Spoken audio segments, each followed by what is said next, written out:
हाथ गहो हम तोरणी और नहीं थी लोक में दिगत श्याम जरा सुख दान धनिए तेरे तो प्रभु बड़े बड़े दास है मुझे गरीब के कौन गिनिए यो दुख सागर आप दियो गुरु जो कहीं जोरन और न पावे देव ब्रह्मादिक आदि जहाँ लगते सब और बतावे राम चरण शरण होई जाके गुरु की महिमा को तोल कहो नहीं जावे गुरु की महिमा को तोल कहो नहीं जावे गुरुर ब्रह्मा गुरुर विष्णु गुरुदेव महेश्वर गुरुर साक्षात् ब्रह्म तस्मै श्री गुरुवे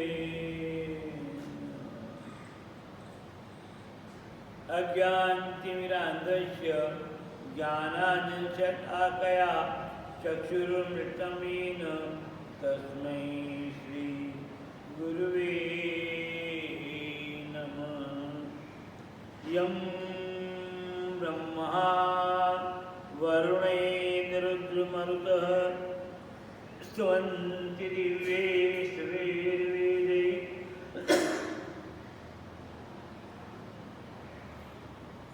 स्तवन्ति दिव्ये वेदे साङ्गपदक्रमोपनिषन्देर्गायन्ति यं सामगान् ध्यानावस्थितगतेन मनसा पश्यन्ति यं योगिनो यशान्तं न विदुः दुर्गणा यशान्तं न विदुः दुर्गणा देवाय तस्मै नमः शान्ताकारं भुजगशयनं पद्मनाभं सुरेशं विश्वाधारं गगनसदृशं मेघवर्णं शुभाङ्गं लक्ष्मीकान्तं कमलनयनं योगवीर्यादिगम्यं वन्दे विष्णुं भवहरं सर्वलोकैकनाथम्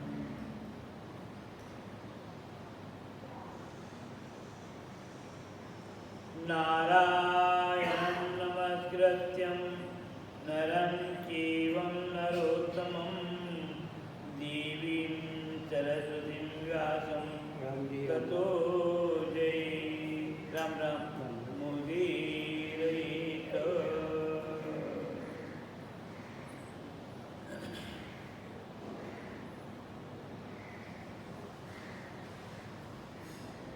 कृष्णाय वासुदेवाय हरे परमात्मने प्रणतक्लेशनाशाय गोविन्दाय नमो वसुदेवसुतं देवं कंसचाणूरमर्दनं देवकी परमानन्दं कृष्णं वन्दे जगद्गुरुं त्वमेव माता च पिता त्वमेव बन्धुः सखा त्वमेव विद्या च द्रविणं त्वमेव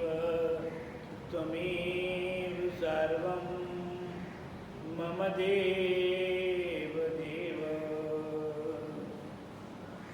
अखिल दुरित पुंजं दंसनं देवायां भवजलनिधि पोतं पावनं पावनानां परमपुरुषधामं प्राप्तं स्वाश्रितानां श्रीरामचरणचरणं सततं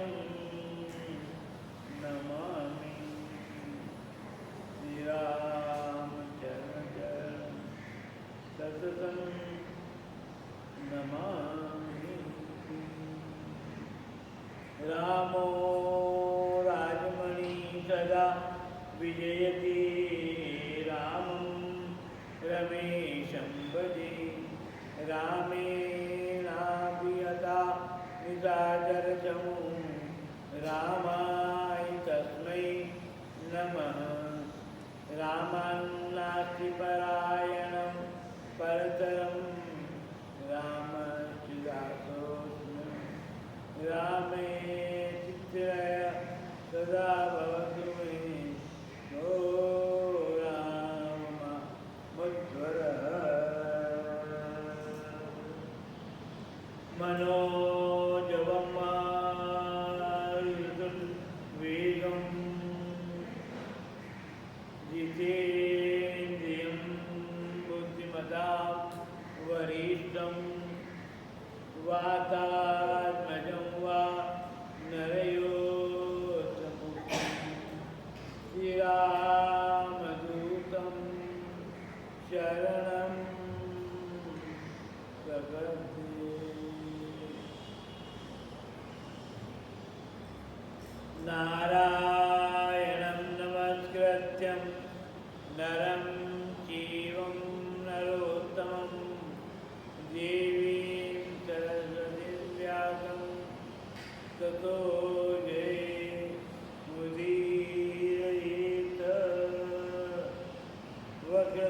वक्रतुण्डमहाकाय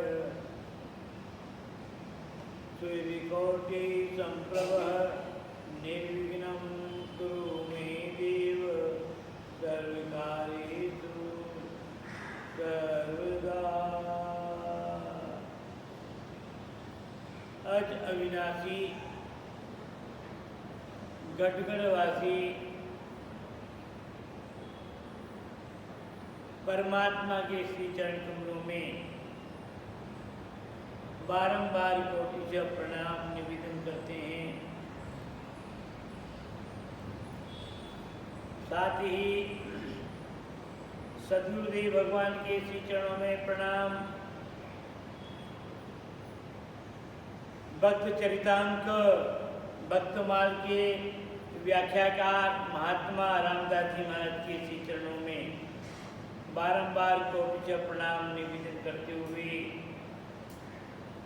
भक्ति भक्त भगवंत गुरु चतुर नाम वपु एक इनके पद रज वंदन किया ना सत विघ्न अनेक।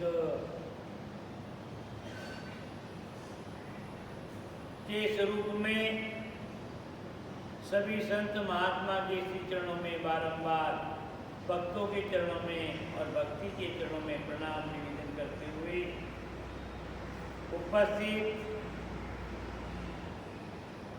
भगवत प्रेमी भाइयों, माताओं, बहनों, चातुर्मास के मंगलमय पर्व के अंतर्गत सभी प्रकार की मंगलता देने वाले भक्त की और भक्तों भगवान के चरित्र की कथा का वर्णन चातुर्मास के अंतर्गत चल रहा है। जिन्होंने अपने जीवन में अहंकार के अवसर या यूं कहते अज्ञान के कारण या जीव का स्वभाव या आपको हमारे को जीवन में नई ऊर्जा दिलाने के लिए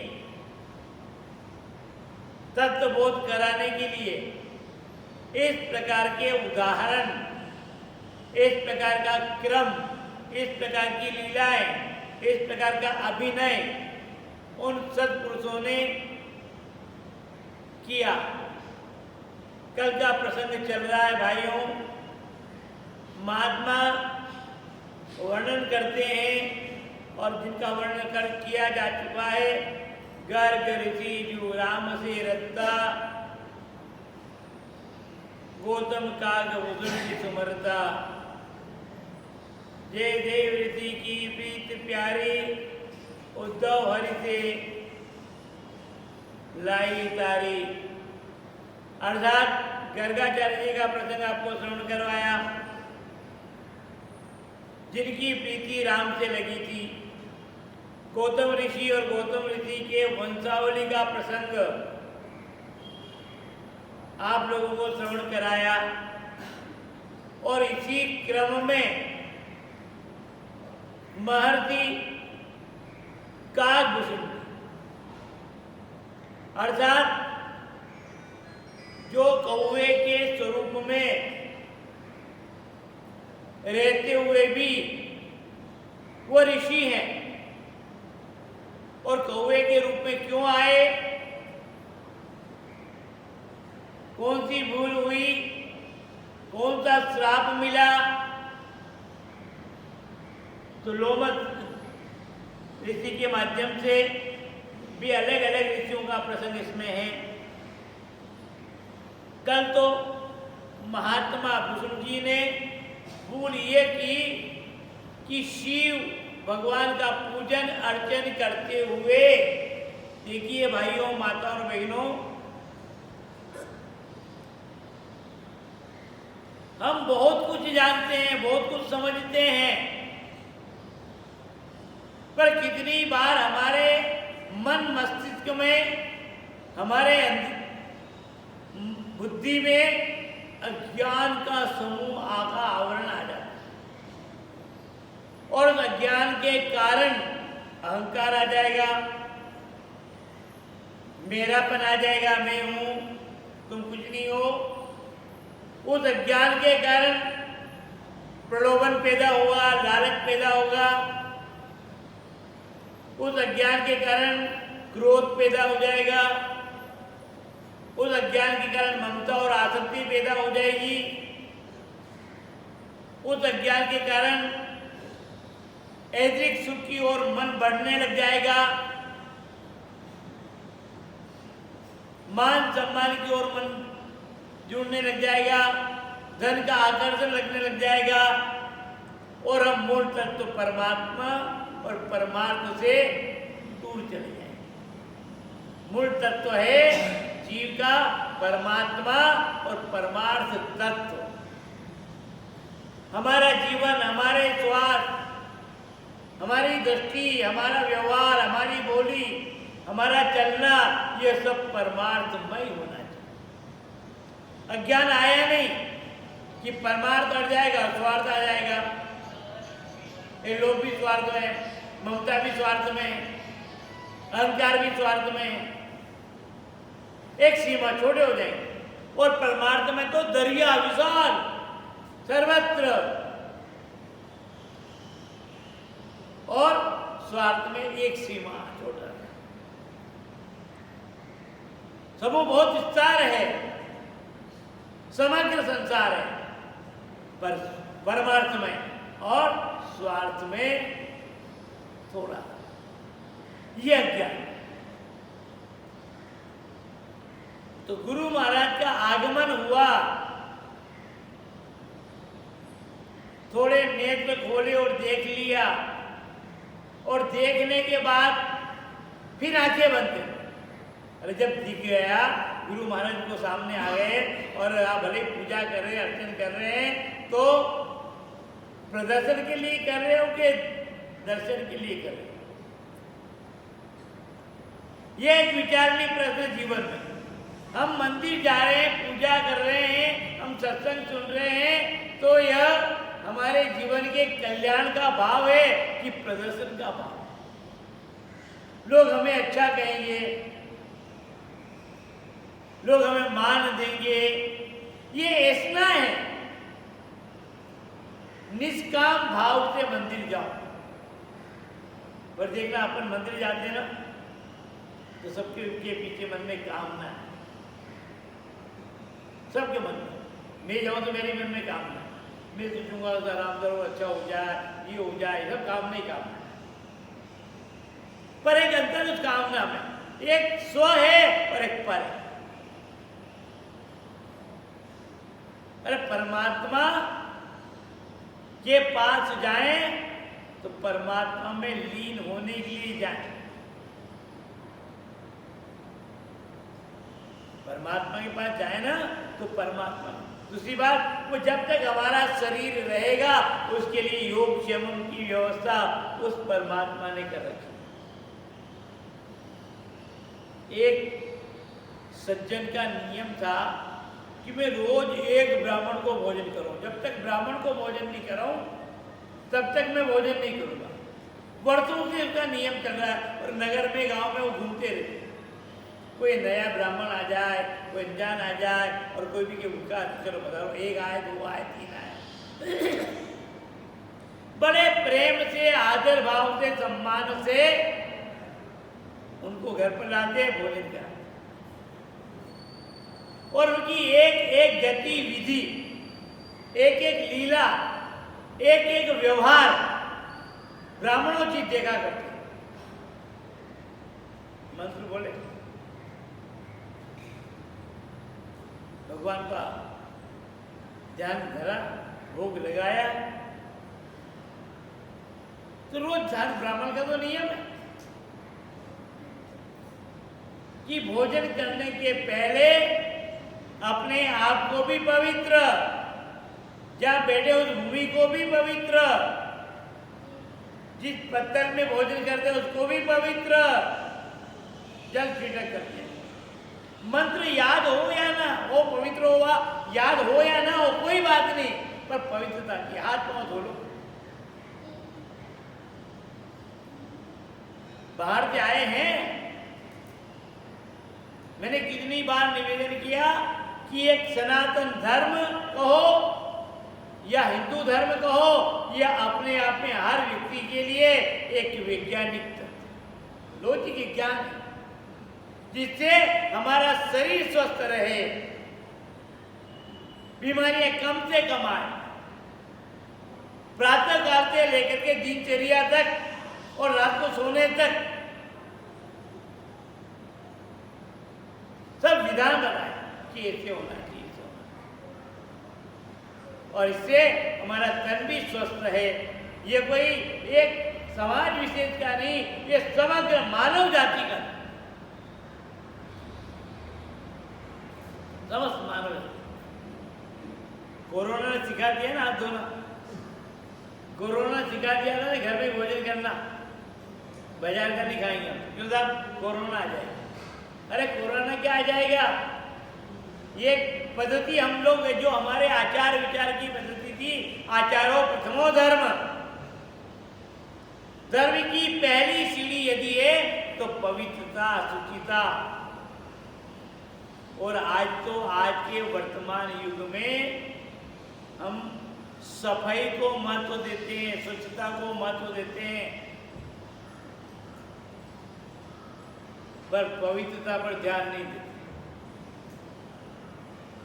सफाई बहुत अच्छी है, स्वच्छता बहुत अच्छी है, पर साथ में पवित्रता भी बहुत जरूरी है।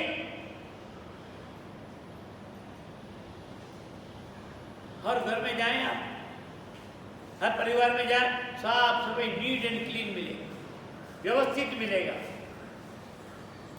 पर वो कितना पवित्र है, उसमें पवित्रता का संपुट कितने प्रतिशत है, इस पर किसी का ध्यान नहीं। और ये भी जरा ध्यान, सफाई के साथ, स्वच्छता के साथ में पवित्रता पर भी ध्यान देना बहुत, जिससे हमारी जीवन शैली पवित्र बने और हमारे विचार, आचार से विचार, भोजन शुद्ध है तो मन भी शुद्ध है, मन भी स्वस्थ है। तन भी स्वस्थ है, तो फिर हमारा आचरण और हमारी क्रियाएं भी शुद्ध रहेगी। हमारे से किसी को असुविधा नहीं हो, तकलीफ नहीं हो, वो हमारे से असंतुष्ट नहीं होगा। यह सब दैनिक चर्या है, यह सब विधान है। तो भाइयों, उनका एक नियम था कि मैं रोज भोजन करूंगा। परमात्मा ने दिया है ना, तो कुछ न कुछ अच्छे नियम लो, कुछ न कुछ अच्छे नियम प्रभु ने दिया है तो लो अच्छा। और नियम ऐसा लो संकल्प की स्थिरता, जितने साल का नियम लेना है, 1 साल का, 2 साल का, बहुत सारे नियम जिंदगी भर के हो। कि हम जब तक शरीर में प्राण रहेगा, चाहे शरीर कमजोर हो जाए, उठा नहीं जाए, तो भी उस नियम का पालन करें। जैसे प्रभु स्मरण करना, प्रभु स्मरण करना, इसमें आपको कोई शारीरिक श्रम नहीं करना पड़ता, बाहर वजन नहीं उठाने पड़ता, चलना नहीं पड़ता। मंदिर जाने में चलना पड़ेगा, हो सकता है मंदिर नहीं जा सके, आ सकते हैं, पर प्रभु स्मरण तो आप बैठ करके भी कर सकते हैं, सोए सोए भी कर सकते हैं, घर के अंदर भी कर सकते हैं, और घर के माला से भी कर सकते हैं, और माला नहीं हो तो भी कर सकते हैं।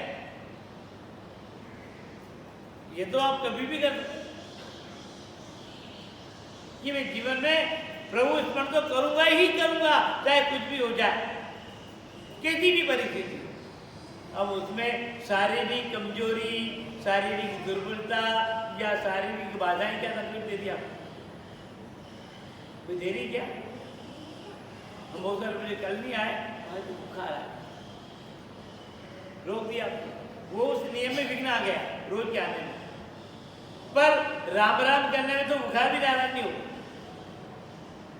प्रभु स्मरण करते करते सोए सोए भी आप जो है प्रभु स्मरण कर सकते हैं। कुछ ऐसे नहीं है, जल छना हुआ जल पीना, पानी छान के पीना, तो घर में करें तो भी जान कर, बाहर भी जान कर, और ऐसे जीवन पर नहीं सकता। ये से नियम तो 12 महीने के, साल भर के या 10 साल के नहीं चलते, जिंदगी भर के चलते। तो भाइयों, नियम मजबूत क्यों? मजबूत संत के साक्षी में, गुरु की साक्षी में, केवल ऊपरी व्यवहारिक बात नहीं, हर आवेदन कर लो कहाँ करने। हम जानते हैं कि हमारे साथ कितना बड़ा धोखा रोज होता है। ये दीक्षा लेने वाले आते हैं ना, ये रोज धोखा देंगे, उसी से धोखा ही। पर वो आदत बिगड़ी हुई हमारी भी, कि एक बार धोखा दे दी, धोखा मना कर दो, नहीं दे जाओगी क्या, पर आदत बिगड़ी। तो भाइयों, उस व्यक्ति का नियम था कि मैं ब्राह्मण को, एक दिन हो गया भोजन, पहले प्रहर में ब्राह्मण नहीं मिला, दूसरे में नहीं मिला, तीसरे में नहीं मिला, चौथे में नहीं मिला, फिर सूर्यास्त तो होते होते एक मेला कुचेला, बाल बिखरे हुए हैं, अस्वस्थ शरीर, गंदा है, ऐसा व्यक्ति, और उसके गले में एक जनोई दिखी, बिल्कुल मट्टी में लिए, और जमने भी देखकर उसने पहचान लिया कि शायद खुला शरीर है, ये ब्राह्मण होना है। हाथ जोड़ो, दंडोत महाराज, कोई जवाब नहीं दिया। महाराज भोजन करना है?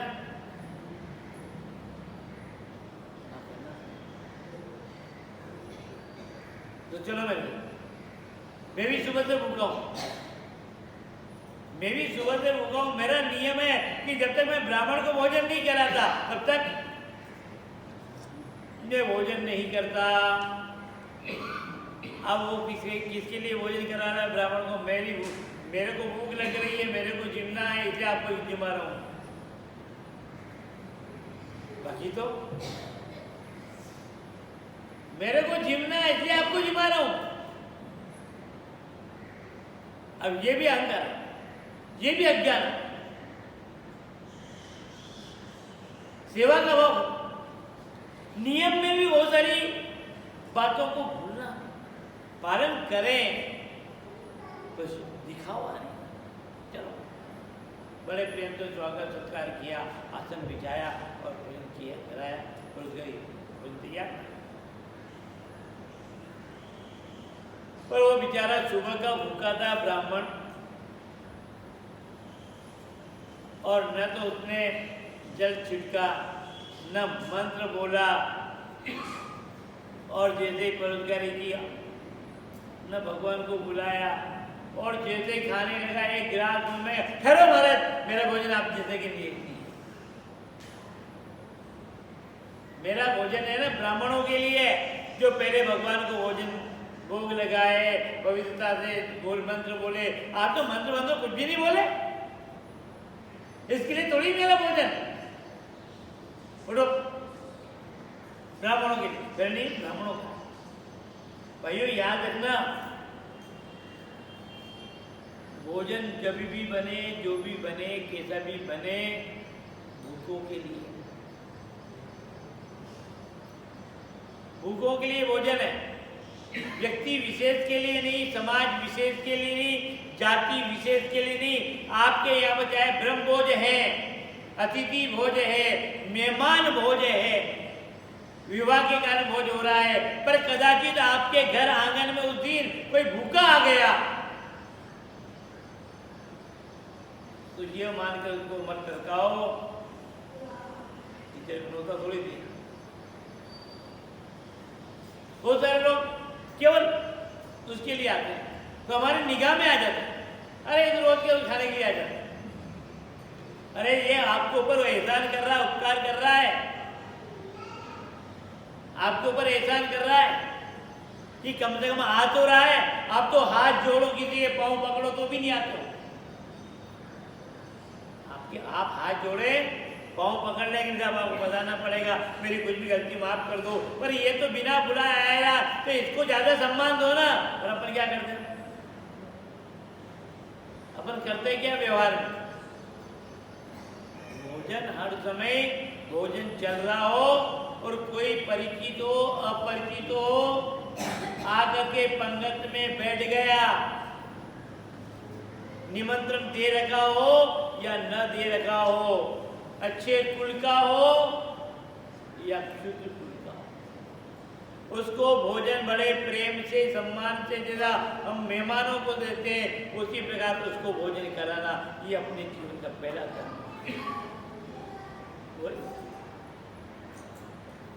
जानते हैं कि भोजन के लिए आता है, जब जान रहे हो तो पहले उसको जिमाओ ना, पहले उसको जिमाओ। तू जिम ले भैया, तेरा हृदय से स्वागत, कम से कम तेरे मेरे भोजन का आनंद तो लिया, इसके लिए आया तो है। इससे बढ़कर के और क्या कृपा होगी, ये भी प्रभु की कृपा। हृदय में ऐसा आदर भाव होना चाहिए, कभी क्षुद्र हृदय भाव नहीं आना चाहिए, मन में छोटापन नहीं आना चाहिए। भोजन कराते समय उठा दिया, आपका भोजन है साहब, आपकी इच्छा हो तो बैठाओ, आपने बोला बैठ गए और आपने उठा दिया, उठे थाली छोड़, कुछ नहीं कहा उसने। वो साथ में आया तो भी कुछ नहीं कहा, बैठा दिया तो कुछ नहीं कहा, जल्दी की तो कुछ नहीं कहा कुछ नहीं उसने। जो कुछ कह रहा है, जो कुछ कर रहा है, वही व्यक्ति जो जिम्मेदार है, वही सज्जन। उसने भी भोजन नहीं किया, ब्राह्मण था ही नहीं, कोई मिले ही नहीं, उसने भी भोजन नहीं किया और भोजन करने वाले ब्राह्मण को ही उठा दिया। वो भी रात को सो गया, मन में जो आज होता मनोहुत निकला, कोई ब्राह्मण भी नहीं मिला, और ब्राह्मण में मिला तो ऐसा ब्राह्मण मिला जिसने कभी भगवान को भोग ही नहीं लगाया, कभी नाते ही नहीं था। ऐसे मन में विचार, ये जीव का स्वभाव है भाई। हम कितने ही सत्संग सुन ले, कितने गुरु के पास भी चले जाए, फिर भी कभी कभी जीव की वृत्ति कौवे की तरह, जबकि कहा यह गया है कि गुरुदेव आप दया करो, कृपा करो मेरे ऊपर, मेरा मन जो है कौवे का है। सतगुरु हो दयाल, दया मोह पे कीजिए। सतगुरु हो दयाल, दया मोह पे कीजिए। जीव पलट होय हंस, सोही बुद्धि दीजिए। जीव पलट होय हंस, सोही बुद्धि दीजिए। सतगुरु होय दयाल, दया मोह पे कीजिए। ये जी गुरुदेव आप कृपा करो, मुझे दूसरी चीजें नहीं चाहिए, मेरी बुद्धि निर्मल कर दो। और ये जीव कौवे से हंस बन जाए। जीव पलट होया हंस, सोई बुद्धि दीजिए। गंदगी नहीं खाऊं मैं। हंस मोती चुगता मोती, ओरिजिनल मोती। कौवा विष्टा है, गंदगी खाता है, हर चीज को भी अपवित्र कर देते। कौवे को अच्छा नहीं माना, पर कौवे का सुगंध अच्छा माना। कौवे की बोली गई काँव काँव करे आने बोलने लग जाए ना घर के आंगन बाहर, तो कहा आज कोई आने वाले मेहमान आने।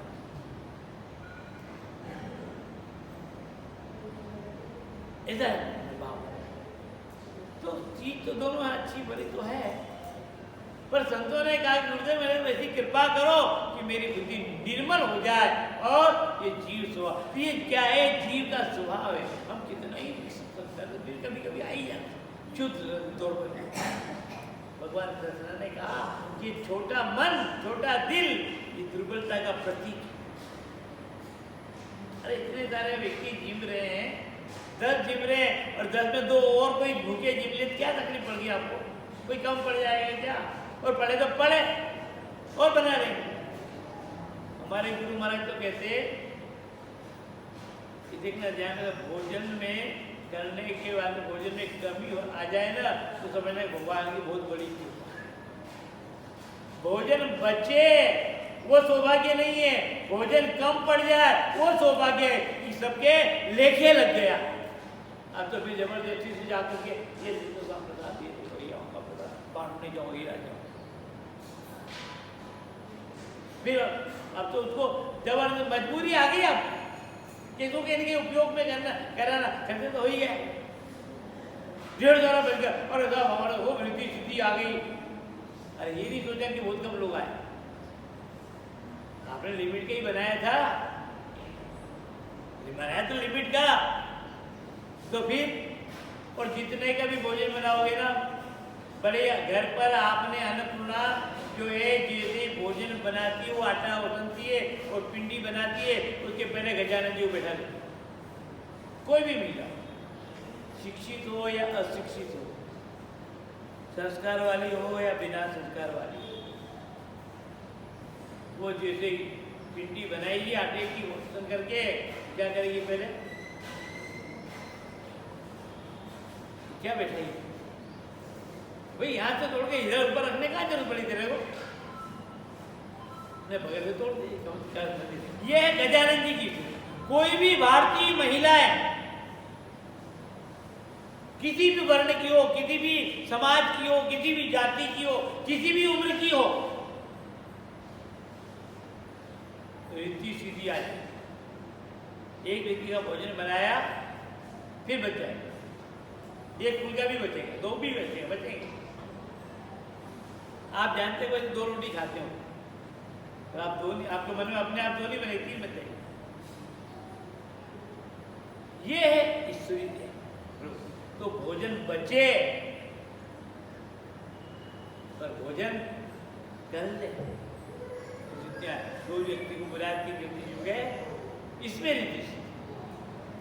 5 का था, 7 जिम गए, 8 गए जिम गए, उसमें आपने 15 का बनाया और उसमें 5 का बच गया, तो 10 ही तो जी में 12 जी में बच गया, इसका मतलब कम आए। आइए तो बातें हैं रीति सिद्धि कहने के अलग अलग तरीके। तो कभी मन में भोजन कराते समय सफलता नहीं उसके मन में आ गई और उसको भी नींद नहीं आ रही है, भूख के मारे भी नींद नहीं आ रही, मन में विचार कर रहा है और रात्रि की 12 बजी 1 बजी और भगवान को भी नींद नहीं आई। अरे ये आश्चर्य का होता है, एक सज्जन का नियम वाले को भी नींद नहीं है कि आज कोई ब्राह्मण आए नहीं, जिमा ही नहीं और जिमने के लिए आ जाए, और एक भगवान को भी नींद नहीं है। भगवान ने आवाज रूप में कहा कि नींद आ रही है कि नहीं आ रही है? नहीं, नींद नहीं आ रही है। जवाब दो, मैं तुम्हारे सामने तो नहीं आऊंगा पर मेरी आवाज आई।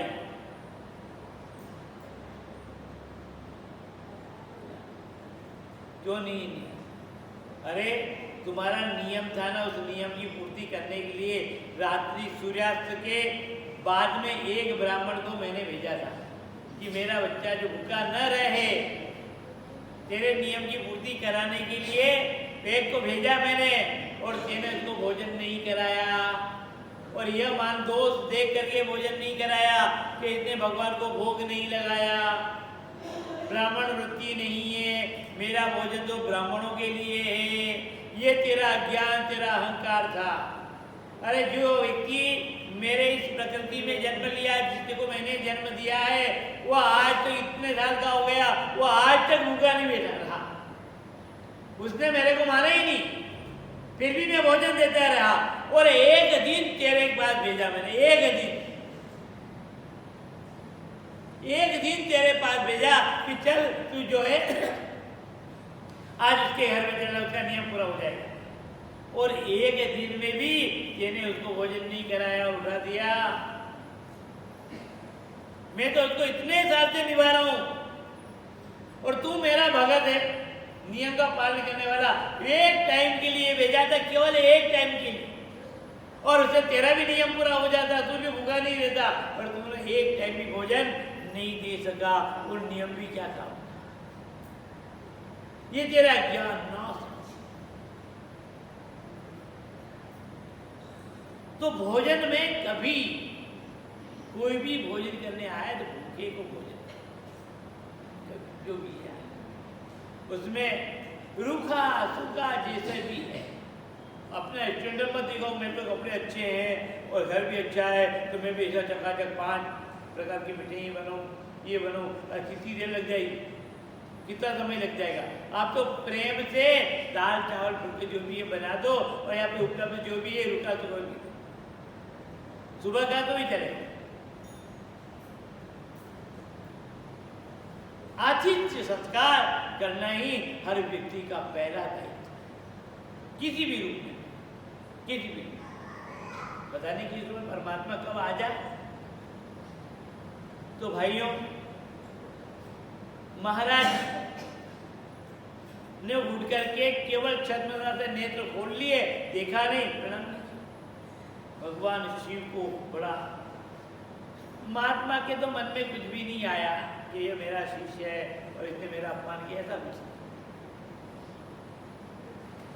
पर भगवान शिव को बड़ा बड़ा 1000 वर्ष तक सर्प योनि, सर्प कुल में जाने का 1000 बार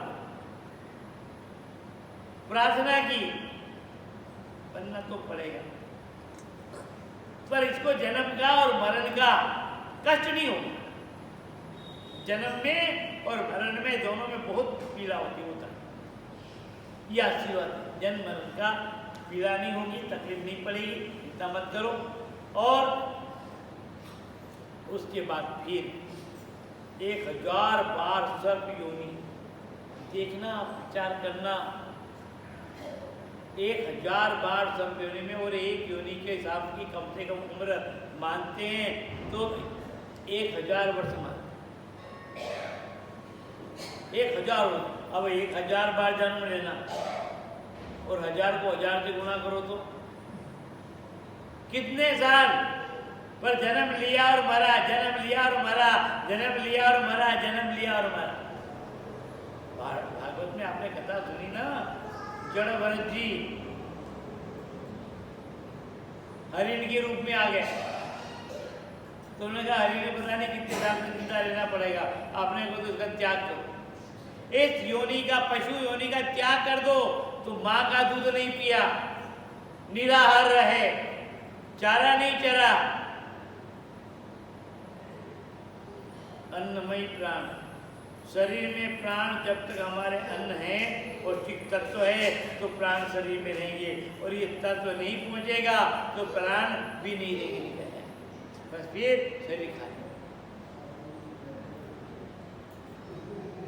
ये कलयुग में है, हर युग में अलग अलग कहाँ प्राण तत्व कहाँ रहते हैं, कैसे रहते हैं, ये सब अलग अलग विज्ञान, पर कलयुग में तो अन्नमय प्राण, अन्नमय ईश्वर माना गया, इसलिए कि हम जो कर रहे हैं ईश्वर दे रहा है, ईश्वर खा रहा है और ईश्वर को सीख रहा है।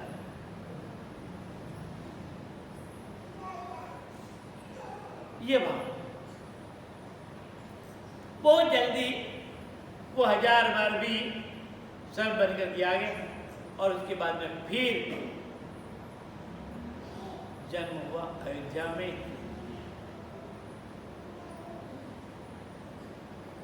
और जन्म होकर के फिर ये, इनका नाम भुसुंडी पड़ा। लोमस ऋषि की कृपा हुई, ज्ञान तत्व, अरे जिनका एक महाप्रलय में हो तो एक बाल खिरे, इतनी लंबी आयु जिनकी, शरीर का एक बाल, इतनी लंबी आयु है, उनके पास ज्ञान तत्व वह, और ये मानते कि साकार अयोध्या में जन्म हुआ तो साकार, पर वो निराकार का उपदेश बीच बीच बोलते। हमारे स्वामी जी महाराज से साकार और निराकार के लिए पूछा, तो स्वामी जी महाराज ने कहा क्यों प्रपंच में पढ़ रहे हो, इन बातों में क्या धरा है, अनार अनार का नहीं होता है, फिर भी अनार कहना पड़ता है, अनार का भी नहीं हुआ, पर फिर भी बच्चों के लिए अनार होता।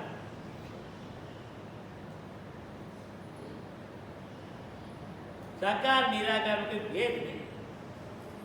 तो स्वामी जी कहते हैं कि किसको निंदू किसको पूजूं, किसको निंदू किसको पूजूं, दोनों पलड़े भारी। निराकार भक्ति क्या है और साकार भक्ति क्या है, निराकार प्रभु क्या है और साकार परमात्मा क्या है, ये दोनों भारी। समझना और समझाना, मन अपने आप समझता है, समझाना बड़ा कठिन है। तो आपने पूछ लिया कि आप निराकार के उपासक है साकार के, तो मैं तो निराकार की भी उपासना करता हूं और साकार को भी मानता हूं। तो आप दोनों पे कैसे बैठे हो, ये तो समझ का मामला है। तो किसको निंदू किसको पूजूं, दोनों पलड़े भारी। निर्गुण है पिता हमारे और सगुण है महतारी। ये दोनों क्या है, एक पुत्र के माता पिता के बारे। निर्गुण क्या तो पिताजी, सगुण क्या तो माँ। अब बच्चे से पूछा जाए कि तुम किसको जाते हो, माँ को जाते हो पिताजी को जाते हो, क्या जवाब, क्या जवाब, दोनों को जाएगा। उसके लिए दोनों का दर्जा बराबर ही है। पिता के बिना भी जीवन नहीं चलेगा और माता के बिना भी जीवन नहीं चलेगा, पर दोनों अलग अलग है, पर फिर भी एक। तो स्वामी जी महाराज ने कहा तुमने प्रश्न ऐसा पूछा, मैं क्या कहूँ, मेरे लिए तो एक तरफ जैसे बच्चे के लिए एक तरफ पिताजी है और एक तरफ माँ है, दोनों को मानेगा, दोनों को सम्मान करेगा, दोनों को पूजा करेगा। उसी प्रकार तो मैं मेरे लिए निराकार भी उतना ही महत्व का है जितना साकार महत्व का, और साकार भी उतना ही महत्व का जितना निराकार।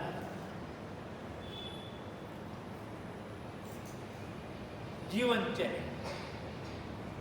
तो बीच बीच बीच में बोलते तो लोमस ऋषि को क्रोध आ गया, गुस्सा आ गया, और उन्होंने कहा अरे बीच बीच में कौवे की तरह क्या काम काम काम करता रहता है, क्या कौवा बन जा। लो पहले गलती की, सांप की योनि में आए और फिर यहाँ मनुष्य योनि मिली, और यहाँ अपनी वो ज्ञान था तो मैं तो बीच में निराकार को मानता हूँ सागर, वहां आकर के फिर गलती। कोई भी ज्ञानी, कोई भी विद्वान या कोई भी व्यक्ति यदि जीवन में आपको कोई बात कह रहे हो, समझा रहे हो, और आप भले ही उसको जानते हो तो भी बीच में मत सुन लो।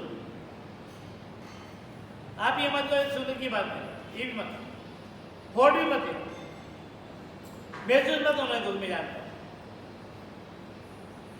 बातें होगी वही है। कोई भी दुनिया भर के कोई भी विद्वान है ना, शास्त्र से अलग नहीं है, दुनिया से अलग नहीं है।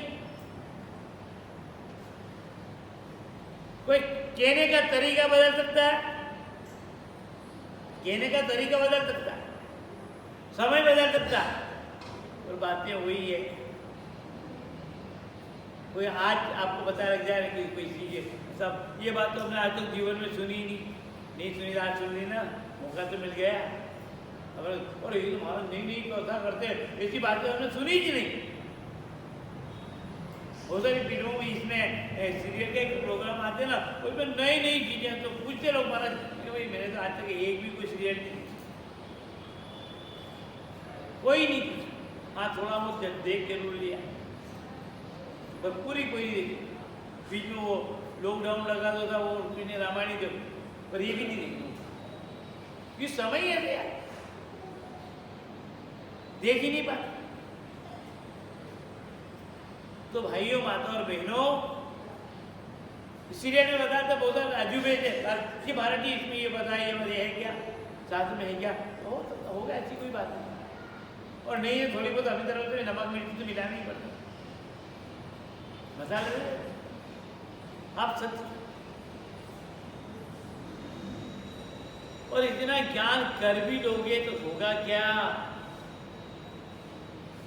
जो पात्र बने हैं ना, उन पात्र में भी जो आप में आप हैं मनुष्य रूप में, और जो पात्र बनकर चित्रमय आपके यहाँ भगवान का रूप लेकर के आ रहे हैं, उनमें भी वही दोष है जो आप में व्यक्तिगत दोष है। यह केवल कपड़े का, पहनावे का, वस्त्र का ही आप कहा हुआ एक्शन कर रहे हैं, बाकी भगवान तो जितने अवगुण आप में है उतने उतने ही है, उतने ही है। तो आप उस पर वस्तु से क्यों मानते हो, सत्य क्यों मानते हो? जो है अभिनय कर रहे हैं, ठीक है धन्यवाद, पर इतनी गहरे जो आपने संतों के मुख से, शास्त्रों के मुख से सुना, वो सही शास्त्रों का देखना। हमारे भारत में 24 अवतार है, 24 अवतार में एक अवतार ऐसा भी है जिससे हमको बुद्ध अवतार, 24 अवतार में एक अवतार ऐसा है जिससे हम बुद्ध अवतार, और वो भारत में है। कुछ ही बात में कहाँ गया? विदेश चला। कहाँ गए? क्यों कि बुद्ध भगवान अवतार तो है, हमने उनको अवतार के रूप में स्वीकार किया, मान्यता स्वीकार की। सनातन धर्म में 24 अवतार में जो है बुद्ध अवतार है, पर उन्होंने शास्त्र का खंडन किया, शास्त्र के विपरीत सिद्धांत चलाए, इसलिए हमारे यहाँ भगवान तो मान लिया उनके क्रियाओं से, उनके गुणों से, पर हम पूजा नहीं करते। कर रहे हैं क्या? कितने शिव मंदिर है, कितने कृष्ण मंदिर है, कितने नरसिंह मंदिर है, ये सब मिल जाएंगे।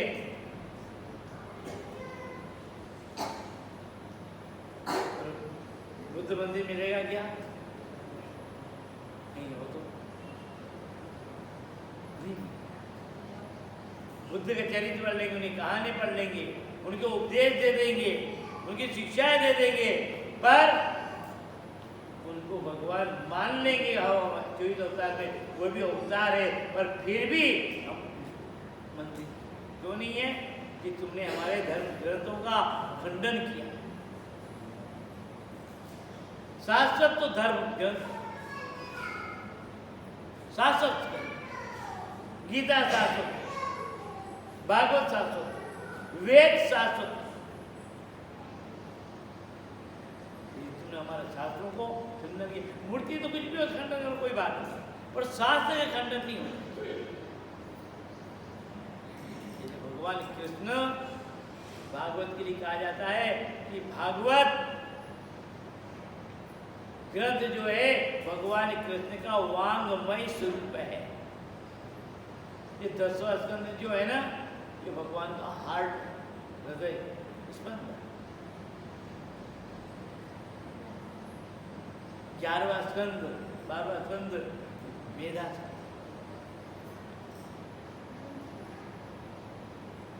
पाँव पहला, दूसरा, चरण, भुजा, पैर, पीठ, 12 पूरा वांगमय अर्थात शब्दमय शरीर। इसी प्रकार रामायण भी शब्द वांगमय शरीर। भगवान राम, लक्ष्मण, भरत, शत्रुघ्न, जानकी, उनका जो स्वरूप ये किताब नहीं, जल नहीं। पंडितों को बार-बार पूजा करते था, पर जल पवित्रता के लिए जल चाहिए, पर क्या पहले कह देते हैं कि ग्रंथ के ऊपर जल नहीं चढ़ाना, फूल नहीं चढ़ाना। ग्रंथ के नीचे आप फूल चढ़ा दो, जल चढ़ा दो, और ग्रंथ के ऊपर फूल गीला हुआ, कागज गीला, उम्र कट जाएगी। ये भी अपराध। हमारे रामत द्वारा में जाओ आप, भले यही हमारे पास में 150, 200 साल पुराने ग्रंथ, 150 साल, 200 साल आज भी रामचंद्र नहीं चलता, इतने साल पुराने ग्रंथ और सुरक्षित रखते, पढ़ते भी, उनको इतना सम्मान दिया जाता है। अब अपने जीवन में एक बार रामायण लावें, रोज पढ़ें, और जो है 2-3 साल में तो अरे जी किताब फट गई, अरे फट कैसे गई? आप उस पर ध्यान नहीं देते, लापरवाही। मैं 6ठी 7वीं पढ़ता था, बड़प्पन की बात नहीं है, शिक्षा की बात। एक बार मैं किताब पढ़ रहा था, कोई साधारण किताब, और गुरु जी आए, कैसे कर अपन कैसे पढ़ते थे, पढ़ते ही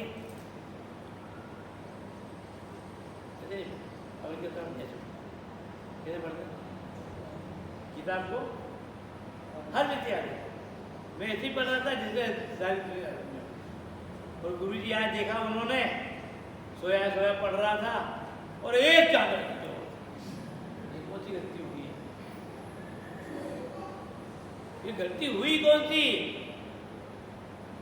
तो किताब पढ़ रहा हूँ, बोला नहीं, चला नहीं, कुछ नहीं कर रहा हूँ, और इतनी बड़ी जोरदार, इतने बिना किसी जो है बारूद के इतना विस्फोट कैसे हो? कुछ भी तो नहीं दिखा। और तुम्हारा पुस्तक पढ़ते याद नहीं, किताब तुम सोए से पढ़ते हो, ये पढ़ने का तरीका। और किताब कैसे पकड़ी? अरे जिल्द फट जाएगी, पीछे कगाले हो जाएंगे, अरे किताब को इतनी जितनी जैसे अक्षर पढ़ सको इतना ही खोलो, ये किताब पढ़ो, इतना तरीका, इस ढंग से किताब पढ़ो, वरना तुम तो नष्ट कर दोगे। फिर को किताब अपने बच्चों को कितने साल में कितनी किताब खत्म कर दो? क्या है? यही तो है शिक्षा प्रणाली। आप कहते होंगे कि महाराज बातें गप्पे से गप्पे बहुत लगाते हैं, क्या गप्पे नहीं, हकीकत। तो भाइयों, माताओं और बहनों, हमारे पास में धार्मिक ग्रंथ शास्त्र की बात है, शास्त्र को साक्षात जिस किसी शास्त्र पढ़ते हैं उसमें आप समझें कि साक्षात वही विराजमान है, वही रूप है शब्दमय। जिस प्रकार से आपको बैठने में उठने में तकलीफ आती है, उसी प्रकार शास्त्र को ऊंचा नीचा इधर उधर करेंगे तो हमारे उस आराध्य को, उस इष्ट को, उस देवता को भी तकलीफ आएगी। इतना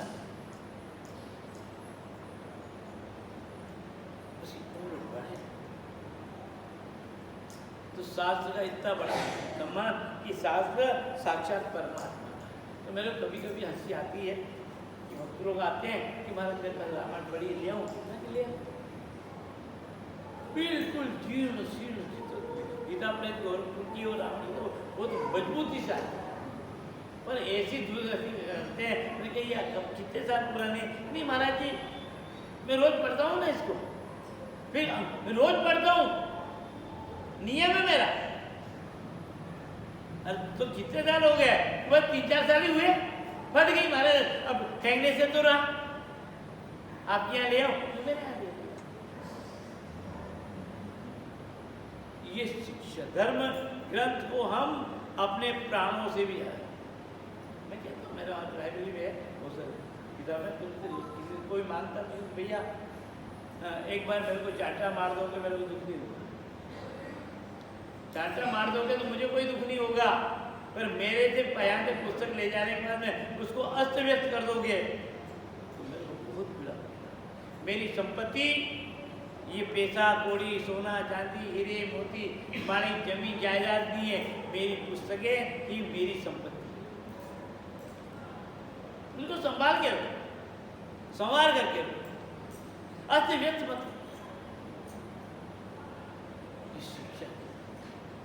तो निवेदन यह है कि हमारे यहाँ तो भगवान को भी ठुकरा दिया, जिन्होंने शास्त्र की खंडना की, जिन्होंने शास्त्र का विरोध किया। शास्त्र ही शाश्वत है, ग्रंथ ही शाश्वत है।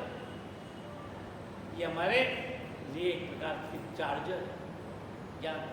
मैं तो कुछ भी बोल सकता हूँ, कुछ भी लिख सकता हूँ। आज जो लिख दिया मैं झूठा बोलता सही, और आप 50 साल के बाद पढ़ोगे तो सही मानोगे। 50 साल के बाद में किसी हाथ में पुस्तक आ जाएगी तो वो तो सही मानेगा ना, भले झूठ लिख दिया। पर हमारे ऋषि मुनि भूत भविष्य वर्तमान की जानते थे। वो काकभूषण जी को कौवा बनने का साथ मिल गया, लोमन जी 20 दिन में बात चलती। कोई विद्वान यदि कोई प्रश्न बता रहा है तो अपने को अपने व्यवहार में बीच में नहीं, जिज्ञासा है, प्रश्न पूछना है तो बाद में कि महाराज ये बात तो समाधान करें, पूछने की मनाही नहीं, पूछने की कोई मनाही, विवाद नहीं। फिर चरणों में गिरे, फिर प्रार्थना की,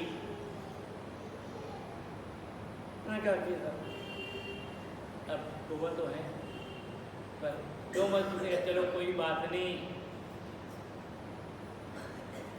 तुम्हारे को ये जितना भी ज्ञान बना रहेगा साकार भक्ति बनानी रहेगी, एक कल्प तक तुम्हारी आयु रहेगी,